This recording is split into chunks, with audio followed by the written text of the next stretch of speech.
Hey there, Ty here. Today I have a little tutorial for you on red balloon. So I'm just going to go through this real quickly. I won't take up a ton of time doing it, but I'll show you basically what I do with my left hand, what I do with my right hand. Okay, so we've got the capo here on the 2nd fret. And what you're going to do is put your left hand in a C chord position.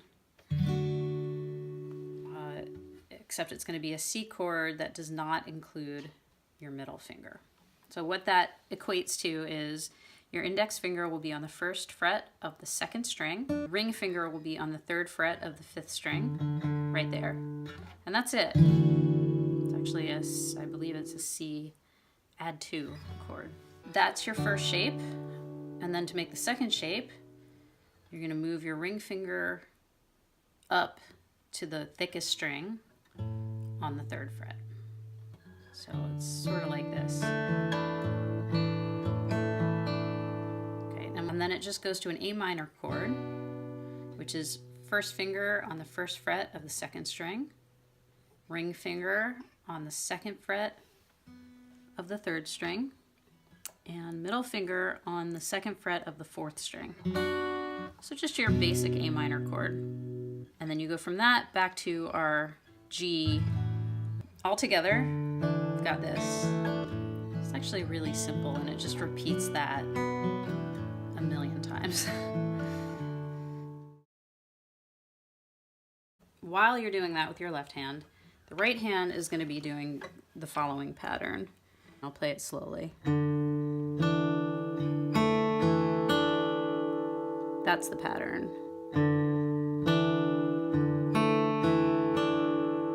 What that actually is your thumb is going 5th string, 4th string, 5th string. And these two fingers, it's going to be your middle finger and your index finger, are planted on the 2nd string and the 3rd string. And they're just taking, kind of alternating. So you've got 2nd, 3rd, 2nd.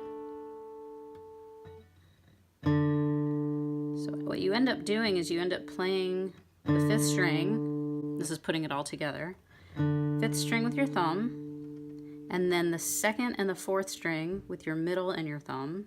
So that's the second thing you do. 5th string with your thumb, 2nd and 4th string with your thumb and middle finger. And then you hit the 5th string again with your thumb.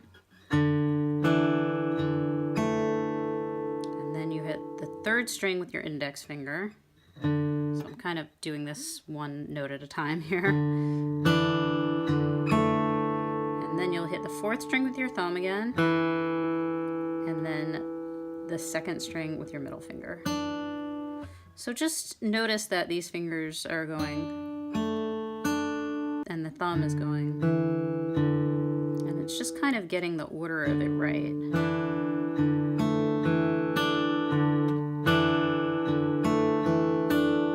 So then on your left hand, you're changing the chord. So what does that mean for your right hand? So on your left hand, you've got this ring finger on the 6th string now, on the thickest string, instead of here. So now we're going to have to do the same pattern with the right hand, but starting on the 6th string. So that looks like this. So it's exactly the same, except we're hitting the 6th string. Here's 5th string, 6th string.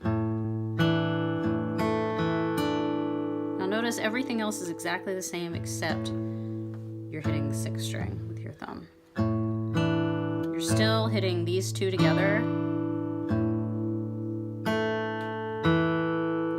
and that all looks exactly the same. So put together.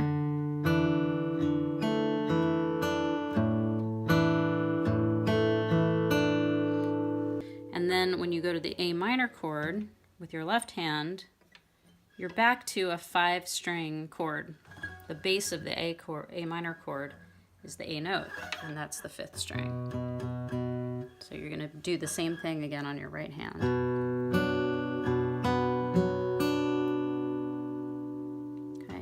together. 5th string, 6th string,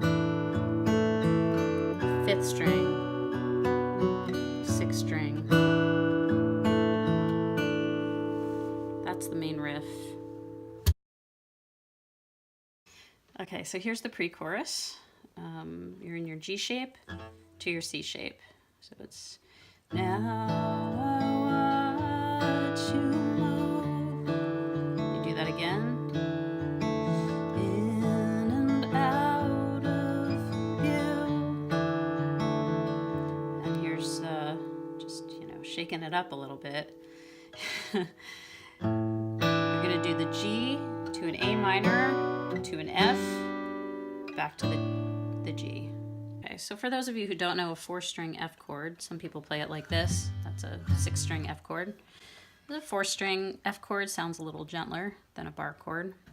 Barring is when you use usually your index finger, although it can be other fingers, to hit more than one string at a time. And what you're gonna do is you're gonna take your index finger and bar the 1st fret on the 1st and 2nd strings. Your middle finger will come to the 2nd fret of the 3rd string, and your ring finger will come to the 3rd fret of the 4th string. Okay, and it goes nicely from the C and the G. These chords sound really nice together. Guess that it was much too soon, 'cause I went home with just a red balloon. Ooh. And then you're back to the thing that you do at the beginning. Back to the intro. So you do this twice with the G.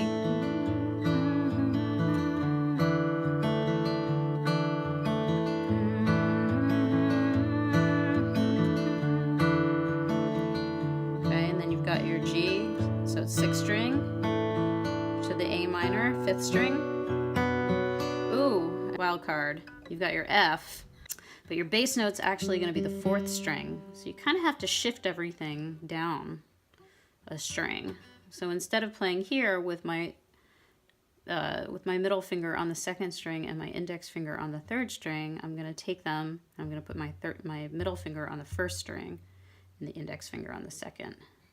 So kind of like moving the whole pattern down. Kind of less real estate here. So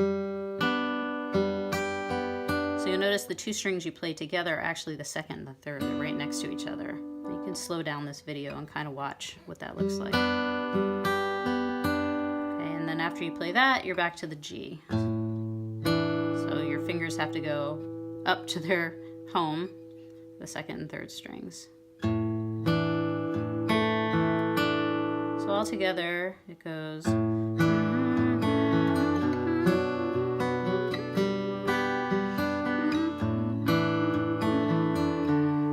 What happens next is the chorus. The chorus has the same chords and the same picking pattern as the intro. This is kind of how it goes. You've got your little intro thing, A minor to the G. Now I look up from my coffee. You are like a beacon in this room. Hang out. Called to me so loud and strongly, I could not see anything but you. Pre-chorus. Now I watch you move in and out of you,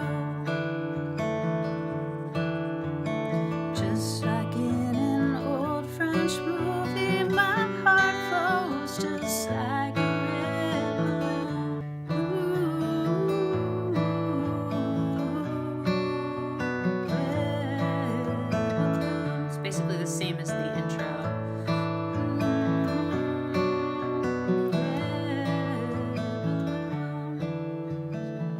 And you can just play it like that. The only other things to note about this song are on the album, it is in the key of D, which means it's on the 2nd fret like it is here.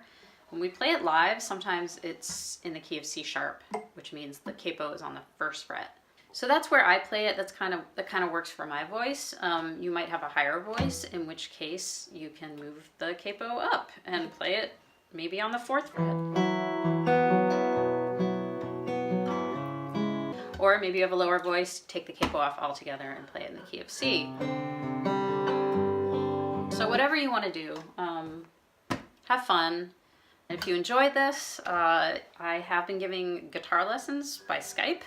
I'm kind of full up with students right now, but I have a waiting list. So if you're interested in taking lessons from me, just go ahead and send me an email or write it in the comments and I'll get in touch with you. But in the meantime, have fun with this tutorial. Let me know if you'd like to learn any of the other songs we do. All right, bye.